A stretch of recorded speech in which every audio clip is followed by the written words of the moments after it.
December 27, 1942, Port Moresby, New Guinea. The lightning strikes. The morning sun cast long shadows across the steel matting of Loki Airfield as ground crews pulled camouflage netting from twin-boomed silhouettes. 12 Lockheed P-38F Lightnings of the 39th Fighter Squadron, 35th Fighter Group sat fueled and armed, their distinctive twin tails gleaming in the tropical dawn. Intelligence report from Coast Watchers. Major Japanese air raid developing. Multiple formations approaching Buna. Estimated 40 aircraft. Fighter escort confirmed. Time to intercept 30 minutes. Captain Thomas Lynch checked his instruments and signaled his flight. Among his pilots was Second Lieutenant Richard Bong, temporarily attached from the 49th Fighter Group's 9th Squadron, still waiting for their own P-38s to arrive. What none of them knew was that this morning would mark the beginning of a fundamental shift in Pacific air combat. The Japanese pilots approaching Buna had encountered P-38s only briefly in previous weeks. Their intelligence reports remained uncertain about the strange twin-boomed fighter capabilities. Within hours, that uncertainty would transform into shocked recognition. The Imperial Japanese Navy's elite fighter pilots had dominated Pacific skies for 13 months. The Mitsubishi A600's legendary maneuverability had become the nightmare of Allied pilots. Turn radius of 950 feet, climb rate to 6,000 feet in 7 minutes, 27 seconds, maximum speed of 331 mph. These statistics had translated into overwhelming victory in China and the early Pacific campaigns. American pilots in their Bell P-39 Airacobras and Curtiss P-40 Warhawks had learned through blood and loss that engaging a zero in a turning fight meant almost certain death. But the P-38 Lightning represented a revolutionary philosophy of air combat. Twin Allison V1 1710 engines, each producing 150 horsepower. Turbo superchargers maintaining power at altitudes where other fighters struggled for breath. Maximum speed of 414 mph. Service ceiling of 44,000 feet. And concentrated in the nose, a devastating armament package. 120mm Hispano cannon and 450 caliber Browning machine guns, all firing straight ahead without the convergence problems of wing-mounted weapons. Lieutenant Richard Bong had studied these specifications during his training at Hamilton Field, California. A farm boy from Popular, Wisconsin, who'd learned to fly in the civilian pilot training program, Bong understood that the Lightning's advantage lay not in turning with zeros, but in avoiding the turning fight altogether. Speed-altitude firepower, strike from above, dive through the enemy formation, climb back to altitude. These tactics demanded disciplined patience and complete rejection of traditional dogfighting instincts. Aboard the approaching Japanese formation, veteran pilots from the Leh-based Air Group OPS flew their standard escort patterns. The mixed force of Mitsubishi A6MO Nakajima, Ki-43 Oscars and Aichi 3A Valdive bombers represented the cream of Japanese naval aviation. These pilots had swept across the Pacific from Pearl Harbor to the Dutch East Indies, rarely meeting serious opposition. American fighters typically struggled above 15,000 feet, and their inferior climb rates made them predictable targets. The morning's mission appeared routine. Escort the dive bombers to Buna, suppress any Allied fighter opposition returned to base.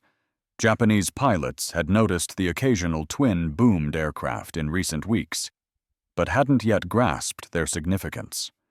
Some thought they were reconnaissance planes or light bombers. The possibility that Americans had developed a fighter specifically designed to negate the Zero's advantages hadn't occurred to Japanese tacticians, but at 18,000 feet, the P-38 formation held every advantage. Captain Lynch led the attack, pushing his Lightning into a dive that quickly exceeded 400 mph. Behind him, Bong and the other pilots selected their targets. The concentrated firepower from the nose-mounted weapons allowed them to open fire at ranges exceeding 400 wide, well beyond the effective range of the Zair's light armament. Lynch's guns destroyed an Oscar in the opening pass. The Japanese fighter simply disintegrated under the impact of 20mm cannon shells and 50 caliber bullets. As Lynch climbed back to altitude 0, pilots attempted to follow, but found their aircraft shuddering violently as they approached 400 mph in the dive. Warning bells sounded in their cockpits as they neared their structural limits. Lieutenant Bong spotted a Zero attempting to engage Lynch and rolled into a deflection shot. His first combat burst found its mark, sending the Zero spinning Earth in flames. As he pulled up, 3 more Zeros converged on his position. Bong pushed his throttles forward and dove away, accelerating to over 450 mph. The Japanese pilots could only watch as the strange twin, boomed fighter disappeared into the distance, completely untouchable. Pulling out of his dive just above the jungle canopy, Bong spotted a Val dive bomber recovering from its attack run. A short burst from 100 yards sent it crashing into the jungle in a ball of flame. These were Bong's first 2 confirmed victories, the beginning of what would become the highest-scoring American ace career of the war. The engagement lasted less than 10 minutes. The 39th Squadron claimed 12 Japanese aircraft destroyed, including victories by Lynch Bong and Second Lieutenant Carl Planck. No P-38s were lost. Japanese after-action reports expressed confusion and alarm. Pilots described aircraft possessing impossible speed and climbing ability engaging from beyond normal combat range. The comfortable world of horizontal maneuvering combat, where Japanese pilots excelled, had suddenly become a vertical battlefield where speed and altitude determined survival. This transformation sent shockwaves through Japanese Naval Aviation Headquarters at Rabaul. Intelligence officers scrambled to reassess the P-38's capabilities. The aircraft's twin-engine configuration had led them to categorize it as a heavy fighter, unsuitable for air-to-air combat. They hadn't anticipated that American engineers had created something entirely new, a fighter that achieved superiority through vertical maneuvering rather than horizontal agility. The technical revolution represented by the P-38 became increasingly clear through subsequent encounters. The Lightning's turbo superchargers allowed it to maintain full power at altitudes where normally aspirated engines lost 50% of their output. Its diving speed approached the sound barrier faster than any Japanese aircraft could follow without structural failure. Its ability to convert speed to altitude meant P-38 pilots could regain their perch above enemy formations within seconds of an attack. On January 7, 1943, the reality of this new threat became undeniable. 9 P-38s escorting bombers overlay encountered approximately 20 Japanese fighters. Traditional tactical doctrine suggested the outnumbered Americans should adopt defensive positions. Instead, the P-38s climbed to 25,000 feet and initiated diving attacks from positions the Japanese couldn't reach. Lieutenant Richard Bong, now flying regularly with the 39th Squadron while awaiting his unit's P-38s, demonstrated the Lightning's lethal efficiency. Diving from altitude, he destroyed a Ki-43 Oscar with a deflection shot at 300 meters. As Japanese fighters attempted to climb toward him, Bong executed a chandelle that carried him back to 20,000 feet, completely outside their engagement envelope. From this perch, he selected another target and repeated the process. The geometry of vertical combat was something Japanese pilots had never encountered. While a Zero could outturn any American fighter, it couldn't match the P-38's speed in a dive without catastrophic structural failure. It couldn't follow the Lightning's zoom climb without stalling. It couldn't catch a P-38 that chose to disengage using superior speed. The horizontal battlefield where Japanese pilots reigned supreme had been replaced by a 3-dimensional arena where altitude and velocity trumped turning radius. Veteran Japanese pilots struggled to adapt. Their entire training emphasized close-range maneuver in combat, getting on an opponent's tail through superior turning ability. Against the P-38, these tactics were useless. By the time a Zero pilot maneuvered into firing position, the Lightning was already a mile away and climbing through altitude bands, the Japanese fighter couldn't reach. The psychological impact proved as devastating as the tactical disadvantage. Japanese pilots who had enjoyed qualitative superiority since the war's beginning found themselves helpless against an enemy that refused to fight on their terms. The stress of constantly scanning above, knowing death could plummet from altitudes they couldn't reach, eroded morale. Some pilots developed combat fatigue symptoms previously unknown in Japanese military culture. By February 1943, the P-38 presence in the Southwest Pacific was expanding rapidly. The 9th Fighter Squadron of the 49th Fighter Group finally received their Lightnings. The 80th Fighter Squadron of the 8th Fighter Group began transitioning from P-39s to P-38s. The 475th Fighter Group, an all-Lightning unit, was forming in Australia. Each new squadron that arrived had studied the combat reports of pilots like Lynch and Bong, refining tactics that maximized the P-38's advantages. The training programs instituted by squadron commanders emphasized altitude discipline above all else. Altitude is life insurance became the mantra. Speed is life. Pilots learned to resist the instinct to turn with enemy fighters, instead maintaining high velocity and using vertical maneuvers. The high-speed yo-yo allowed a P-38 to convert excess speed into altitude while reversing direction. The barrel roll attack used the Lightning's roll rate to maintain guns on target while preserving momentum. Japanese attempts to counter these tactics proved largely ineffective. The Kawasaki K-61 Tony, with its liquid-cooled engine and heavier armament, was designed specifically to engage high-altitude American bombers. But even the Tony couldn't match the P-38's performance above 20,000 feet. The Nakajima Ki-44. Shoki emphasized speed and climb rate over maneuverability, but still fell short of the Lightning's capabilities. Intelligence reports from Japanese units revealed growing desperation. Pilots were instructed to avoid combat with P-38s unless possessing overwhelming numerical superiority and advantageous position. Even then, engagement was discouraged above 15,000 feet, where the Lightning's performance advantage became insurmountable. Some units attempted to lure P-38s into low-altitude turning fights, but American pilots had learned to maintain discipline and refuse engagement on unfavorable terms. The industrial dynamics compounded Japan's tactical disadvantage. Lockheed's production line in Burbank, California, was achieving remarkable efficiency.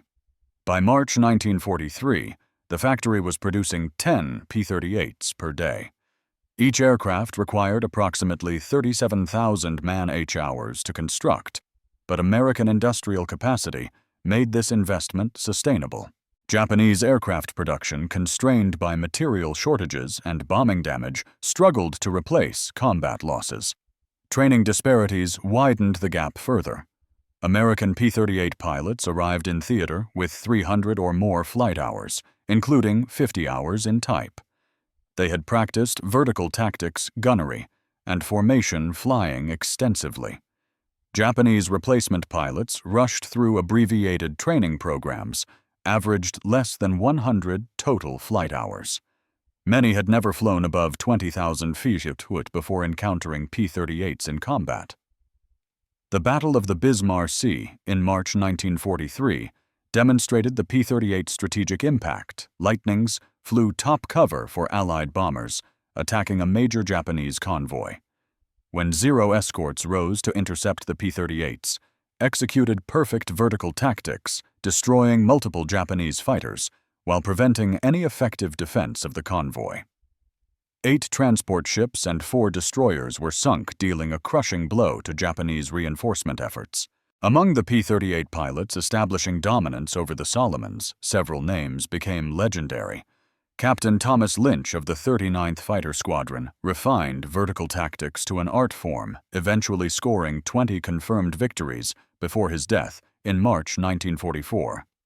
Lieutenant Richard Bong continued his remarkable scoring streak, demonstrating an uncanny ability to position his P-38 for perfect deflection shots. In August 1943, a new name entered the Lightning Ace roster. Lieutenant Thomas McGuire, assigned to the newly formed 475th Fighter Group's 431st Fighter Squadron, scored his first victories on August 18th over Wewak. Flying top cover for bombers, McGuire's flight encountered approximately 20 Japanese fighters. In his first combat engagement, McGuire shot down 2 Ki-43 Oscars and 1 Ki-61 Tony, becoming an ace in just 2 days, after adding 2 more victories on August 21st. McGuire's combat philosophy emphasized aggressive vertical tactics and precise gunnery. He would eventually write a manual titled Combat Tactics in the Southwest Pacific Area that became required reading throughout the 5th Air Force. His techniques included the McGuire roll, a high-speed barrel roll that maintained offensive position while preserving momentum, and the vertical reverse, using the P-38's climb capability to reverse positions with a pursuing enemy. The strategic implications of P-38 dominance extended beyond individual combat. The Lightning's range exceeding 1,000 mi with drop tanks allowed American planners to strike Japanese bases previously considered secure. Fighter sweeps could reach Rabaul from New Guinea, achieving air superiority before bombers arrived.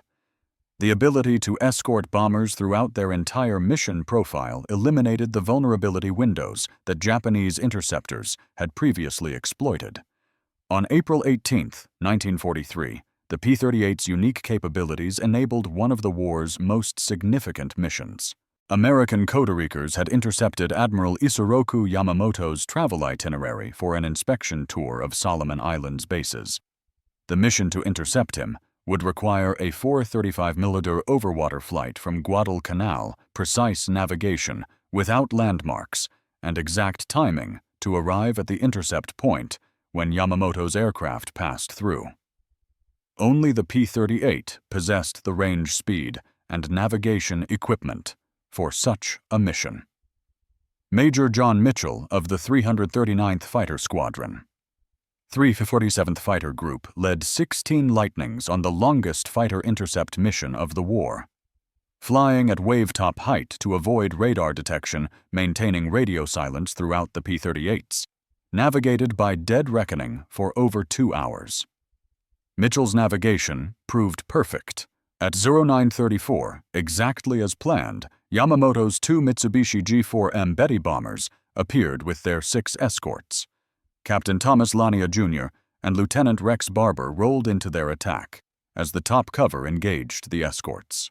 Barber's concentrated fire sent the Admiral's bomber crashing into the jungle, killing Japan's most brilliant naval strategist and dealing a devastating blow to Japanese morale.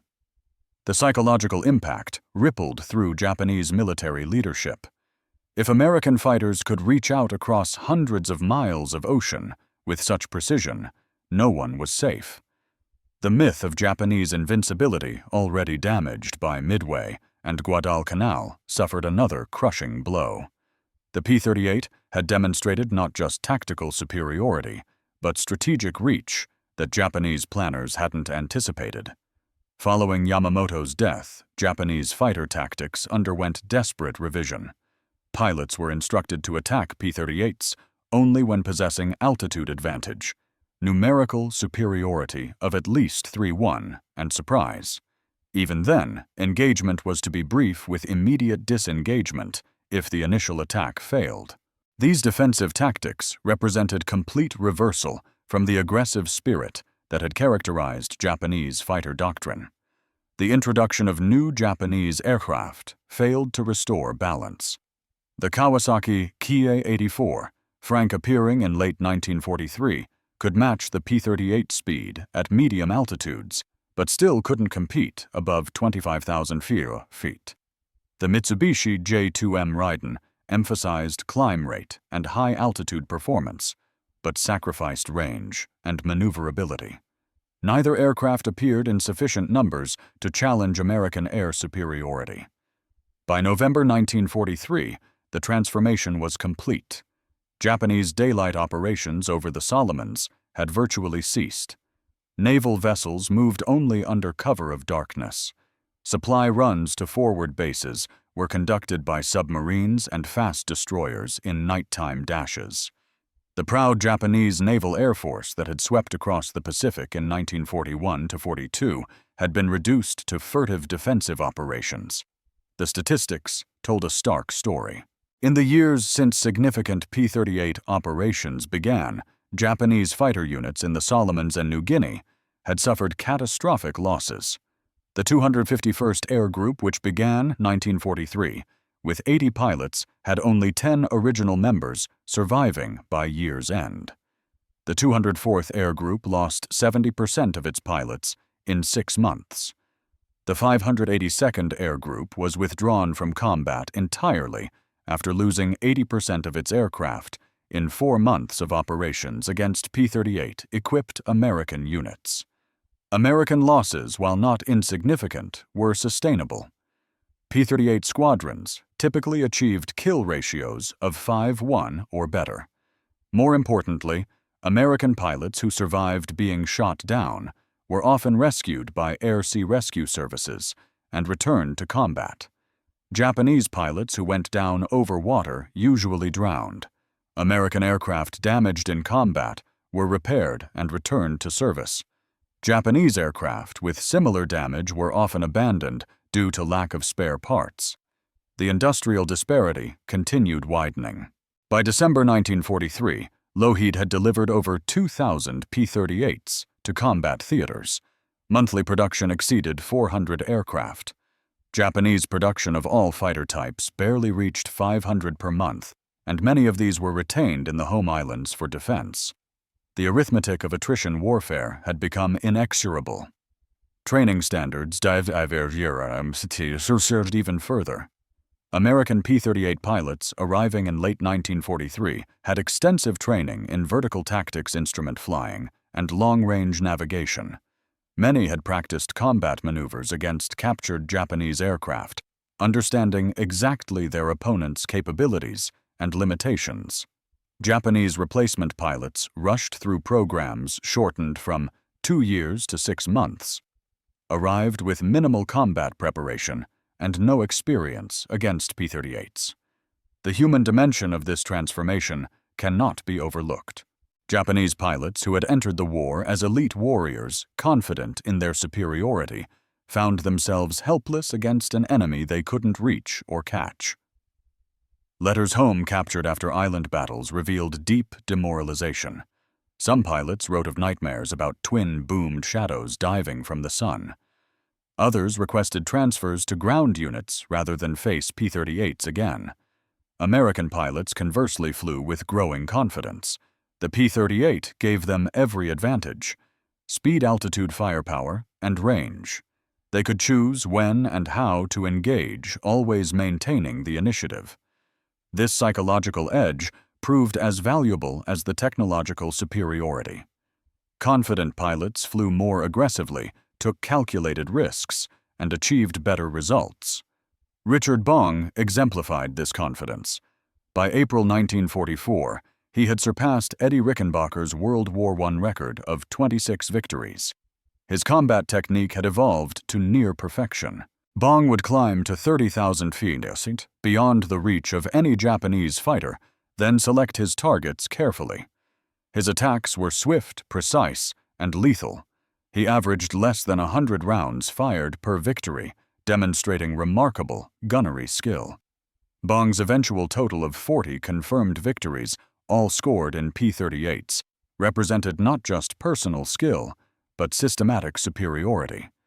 His victims included veteran Japanese aces who simply couldn't counter the Lightning's performance advantages. In one engagement over Hollandia, Bong shot down 3 Japanese fighters in less than 5 minutes, using perfect vertical tactics that left his opponents unable to respond. Thomas Maguire pushed the P-38's capabilities even further. His manual on combat tactics became doctrine throughout the Pacific theater. Maguire emphasized the importance of mutual support, with P-38 elements working in coordinated vertical scissors that trapped Japanese fighters between multiple attacking Lightnings. His eventual 38 victories, scored between August 1943 and January 1945 demonstrated the lethal efficiency of properly executed tactics. The technological evolution of the P-38 continued throughout the campaign. The G model introduced improved turbo superchargers that maintained power above 30,000 feet. The H model featured upgraded engines producing 425 horsepower each. The J model relocated intercoolers to the engine booms, improving pilot visibility and high-altitude performance. The L model added hydraulically boosted ailerons that dramatically improved roll rate. Each improvement shifted the combat equation further in America's favor. The P-38J could operate effectively at 35,000 feet altitudes, where Japanese pilots required oxygen masks just to remain conscious. The L model's improved roll rate eliminated the Zero's last marginal advantage in horizontal maneuvering. By late 1944, there was literally nothing a Japanese fighter could do better than a P-38L. Japanese responses became increasingly desperate. Ramming attacks considered honorable if wasteful increased as conventional tactics failed. Special attack units prepared for one-way missions. Some pilots attempted to lure P-38s into clouds, where visual confusion might negate the Lightning's advantages. These expedients achieved occasional success, but couldn't alter the fundamental imbalance. The Philippines campaign of late 1944 demonstrated the P-38's matured capabilities. Lightning squadrons achieved air superiority over Lee within days of the invasion. Japanese attempts to reinforce by air resulted in catastrophic losses. In one engagement on November 2, 1944, P-38s of the 49th Fighter Group destroyed 26 Japanese aircraft without loss. Such one-sided victories had become routine. The strategic bombing campaign against Japanese bases was enabled by P-38 escort. B-24 Liberators could reach targets throughout the Southwest Pacific, knowing Lightning escorts would protect them. Japanese interceptors, unable to reach the bomber's altitude when P-38s were present, were reduced to ineffective attacks on the margins. Air bases, fuel depots, and supply centers were systematically destroyed. The reconnaissance variant of the P-38, designated F-5, provided crucial intelligence throughout the campaign. Flying at extreme altitudes with cameras replacing guns, these photo-lightnings mapped every Japanese installation in the Pacific. Their speed and altitude capability made them nearly impossible to intercept. The intelligence they gathered enabled precise targeting of subsequent attacks. By early 1945, Japanese air power in the Southwest Pacific had effectively ceased to exist. The few remaining experienced pilots had been withdrawn to defend the home islands. Replacement pilots with minimal training and obsolete aircraft were sacrificed in futile defensive actions. The P-38 had achieved not just air superiority, but air supremacy. The human cost differential was staggering. Between December 1942 and January 1945, P-38 units in the Southwest Pacific claimed over 1,500 Japanese aircraft destroyed in verified combat. American P-38 losses to enemy action totaled fewer than 200 aircraft. The kill ratio exceeded 7-to-1, unprecedented in aerial warfare. Beyond statistics, the P-38's impact was transformational. It proved that technological superiority properly employed could overcome numerical disadvantage and enemy experience. It demonstrated that air superiority was not about dogfighting, but about controlling the engagement parameters. It showed that industrial capacity and training systems were as important as courage and skill. Veterans on both sides remembered the Lightning with mixture of awe and respect. American pilots praised its versatility, reliability, and overwhelming performance advantages. Japanese pilots recalled it as the aircraft that ended their dominance, the twin-boomed devil that could not be caught or escaped. Ground crews appreciated its rugged construction and maintainability despite complex systems. The influence extended beyond World War II. The P-38's success influenced post-war fighter development worldwide. The concept of vertical maneuvering became fundamental to jet-age combat. The importance of altitude and speed over turning ability shaped designs from the F-86 Cyber to modern fifth-generation fighters. The integration of technology tactics and training that the P-38 exemplified became the template for Air Force development. Lockheed's design team, led by Clarence Kelly Johnson, had created more than just a successful fighter. They had revolutionized aerial warfare. The P-38's unique configuration, born from the need to house two engines and turbo superchargers, had produced capabilities that single-engine fighters couldn't match. Its concentrated nose armament eliminated convergence problems that plagued wing-mounted guns. Its twin-engine redundancy provided safety over vast Pacific distances. The pilots who flew the Lightning wrote their own chapter in aviation history. Richard Bong's 40 victories stood as the American record for aerial combat. Thomas Maguire's 38 victories and tactical innovations influenced fighter doctrine for generations. Dozens of other P-38 aces demonstrated that with proper equipment and training, American pilots could dominate any aerial battlefield. The Japanese pilots who faced the Lightning showed remarkable courage in impossible circumstances. Flying obsolete aircraft against overwhelming technological superiority. They continued fighting long after hope of victory had vanished. Their testimony about the P-38's impact provides invaluable historical perspective on the air war's evolution. The physical legacy remains scattered across Pacific islands. Crashed P-38s and Japanese fighters dot jungles and lagoons from New Guinea to the Philippines. Each wreck site represents young men who fought and died in a struggle that shaped the modern world. Local inhabitants still discover ammunition instruments and personal effects that testify to the intensity of these aerial battles. Museums worldwide preserve examples of the P-38 Lightning. Restored aircraft fly at air shows their distinctive twin-boom silhouette instantly recognizable. Veterans gather to share stories of missions flown and friends lost. Historians continue studying the campaigns where the Lightning proved decisive.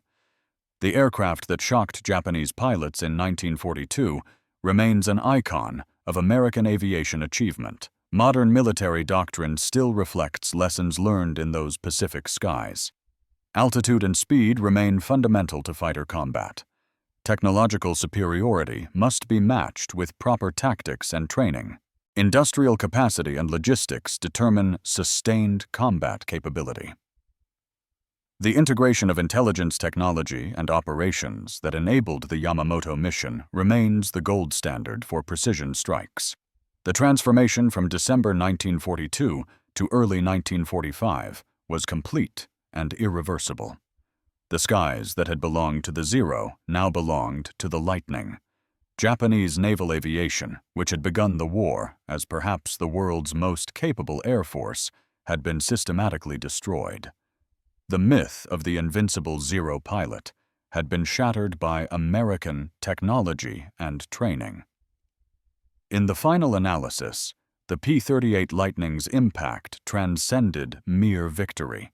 It represented American industrial democracy's answer to military authoritarianism. It proved that innovation could overcome tradition, that technology could triumph over experience, that systematic superiority could defeat individual skill. The twin-boomed fighter that Japanese pilots initially dismissed had changed the nature of aerial warfare forever. The Solomon Islands campaign, where the Lightning first shocked Japanese pilots, became the crucible where modern air combat was born. Every jet fighter that followed every missile engagement beyond visual range. Every precision strike, guided by intelligence, traces its lineage to those desperate battles above tropical islands. The P-38 didn't just win a campaign, it transformed the very nature of aerial warfare. For the Japanese pilots who survived, the memory of facing P-38s remained vivid decades later. In post-war interviews, veterans described the helplessness of watching twin-boomed shadows diving from unreachable altitudes. They recalled the frustration of perfect deflection shots falling short because the Lightning was simply too fast to lead properly. They remembered friends and mentors falling one by one to an enemy that redefined the rules of combat. American veterans remembered differently. They recalled the confidence that came from flying the best fighter in the Pacific. They remembered the satisfaction of executing perfect diving attacks while maintaining complete control of the engagement. They recalled the relief of twin-engine safety over vast ocean distances and the advantage of always holding the high ground.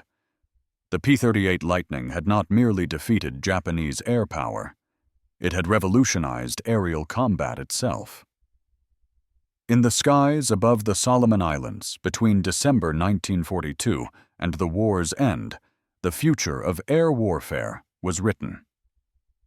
That future belonged not to the most maneuverable fighter or the most skilled pilot, but to the nation that could produce superior technology, train effective pilots, and sustain prolonged campaigns. By war's end, the P-38 Lightning had shocked, dismayed, and ultimately destroyed Japanese air power in the Pacific. The twin-boomed fighter that Japanese pilots had learned to fear had systematically eliminated their ability to contest control of the skies. In doing so, it had secured American air superiority and hastened the end of the Pacific War. The revolution it began in those desperate battles continues to influence aerial warfare today, a lasting testament to American innovation and the courage of the pilots who flew the Lightning into history. Unnecessary repetition while maintaining the target word count and narrative impact.